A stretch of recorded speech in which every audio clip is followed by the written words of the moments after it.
This video has been funded through an educational grant by Sanofi Limited. Sanofi has had no input towards the content of the video or the interviews. Cold agglutinin disease, or CAD, is a rare, complement-dependent disorder affecting between 5 and 20 people per million. Many healthcare professionals are unfamiliar with the condition, resulting in delayed or misdiagnosis. The long-term disease burden on patients is substantial. In these interviews with patients affected by CAD, we started with a discussion of how it influences their daily lives and how they've adapted. Keeping warm is a constant thing I have to think about. If I have to plan, anytime if I want to go out, I have to plan about where I'm going, and I have to think about what that temperature is going to be. It's not just about what season of the year it is, it's the places I go. And even in summertime, when it's 90 degrees or above outside, I still have to consider the air conditioning on the inside of an establishment, and that I have to plan of how and be prepared for those kind of situations. Is really just keeping an eye on the weather, making sure I know what the weather's like. I do spend as much time as I can outside, so that's always a bit of a battle. Sort of negotiating whether or not to go out. If I have a dog, I like walking. I have a big garden. I did look after animals. I had some animals as pets, outdoor animals, which I did have to get rid of. The worst case scenario, extra. For me, it's mainly gloves, and my feet and my hands initially, and my face are the main issues. Having sufficient gloves, I have rechargeable hand warmers. So this time of year, I'm just, as things have started to cool down, and you're constantly thinking about what you might need, what might happen. Going to a supermarket, I don't like shopping at the best of times, but going to a supermarket is quite stressful. Certain ones particularly, which are particularly cold. Again, my husband quite often will go shopping instead of me, because just picking cold items off the cold aisle on my face, my nose particularly goes very quickly, and my ears. So, I'm walking around a supermarket with a neck warmer over my nose. It looks like I'm about to rob a bank quite often, I think. When I'm planning that can be quite tricky. And also making commitments, I think, to outdoor activities. Got to really think about, actually, is that going to work? How has CAD affected your interactions with other medical professionals? I have typed up a letter, basically, that explains cold agglutinin and explains how to handle me specifically and what I need as a patient. And they seem very appreciative of that, because it saves them time from having to postpone the procedure or whatever to figure out what they need to do. It's all in a letter, and they can read it real quickly, and they are I have found it to be, they have been very accommodating for that. At the beginning of my diagnosis, because I wasn't really sure of what I needed, it was more of a tug of war. And well, we can't do that. That's not in our procedures. Well, I have learned how to approach it and how to make suggestions, and learn their procedures in order to help them figure out how to do something. But I have had a lot of blood drawn that was not usable because they simply will not or cannot do what I ask, or they do what I ask and my blood still clots before they can test it. So the line of communication between the person who draws the blood correctly and then getting it to a lab. I am on a clinical trial, so the clinical trial, the medicine I'm getting really, really helps with my fatigue. So since I've been on that trial, and since I've been taking that medicine regularly, my fatigue has been very low. Blood draws were always an issue at our local hospital. They were great in as far as they thought they were doing everything right, but virtually every single draw that I had was not done properly. What tips or techniques do you have for managing your symptoms and your exposure to low temperatures?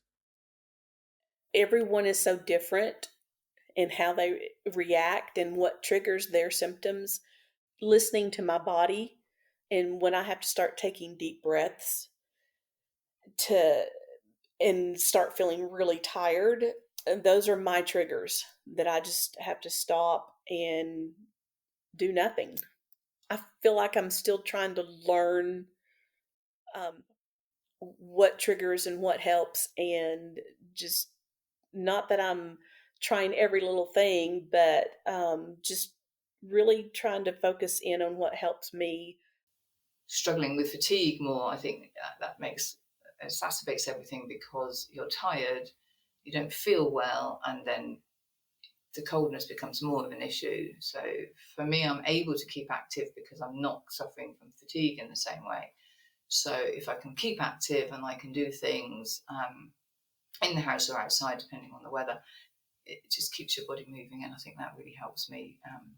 And techniques like if I'm cooking and I'm taking things out of the fridge or the freezer, I will have a bowl of in the sink of hot water, and every now and again I dip my hands in the hot water to warm them up. And if I'm planning well, I'll take things out of the fridge an hour or two before I need them, so you're not holding a cold carrot that you've just taken out of the fridge to chop up, because just that will trigger the issues with my hands.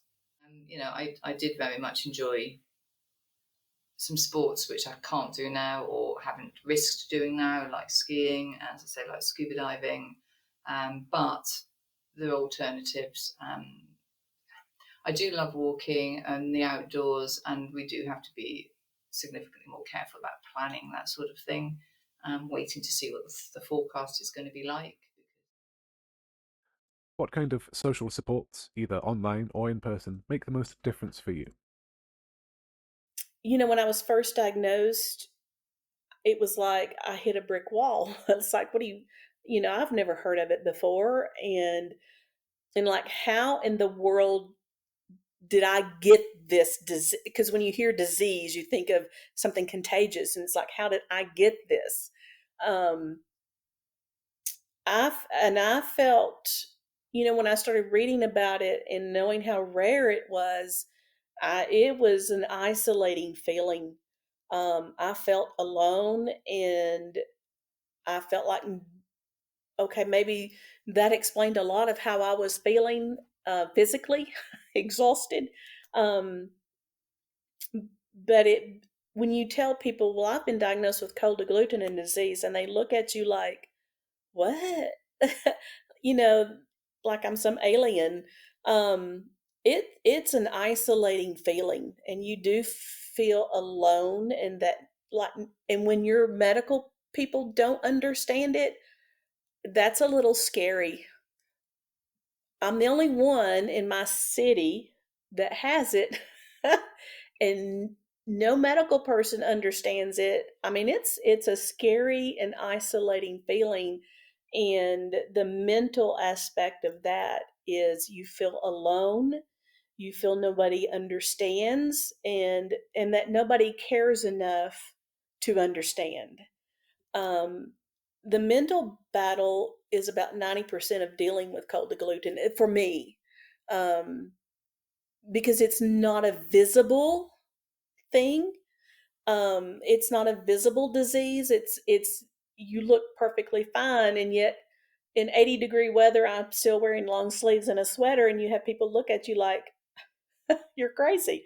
Um, so I think having that support group, um, of the it's Caddy Chatter on Facebook. It's a Facebook page for those that have cold agglutinin, and it's people from all over the world.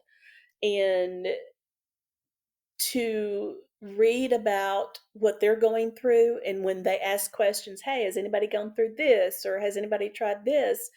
And you think, okay, I'm not really alone that in as much as I thought I was, and to know that someone else was experiencing the same thing that I'm going through, but having that support group helps tremendously. It's in the Cold Agglutinin Disease Foundation given me the resources to then take that and to my doctor and say, here's some information, and here's where I got it if need further information. Um, and I have told they do offer continuing ed credits for doctors. So it's just those two resources have been the biggest help, because I use them all the time. And if I have a question, I go to my therapeutic educational manager, or I can post a question on Caddy Chatter, and I get a lot of responses from all over the world. So those are the two main resources that I have used. I used to read quite a lot of medical reports, didn't understand a lot of it, but some of it was quite useful, and just really did quite a lot of research on it. But I think I did find that quite challenging. I think certainly like the Caddy Facebook group, I think they're extremely useful, particularly if you're newly diagnosed. Asking questions, what do people do, or just going back over the posts and seeing everybody has different techniques regarding warm ways of keeping warm. What thoughts would you share with the families and friends of others affected by CAD? The disease is real, even though you can't see it on the outside. It does affect us on the inside, not only physically, but emotionally and mentally. And I think if people who know someone with cold agglutinin, um, just be patient with them, but don't give up on them either. They may not be able to join you at every outing, but don't stop inviting them.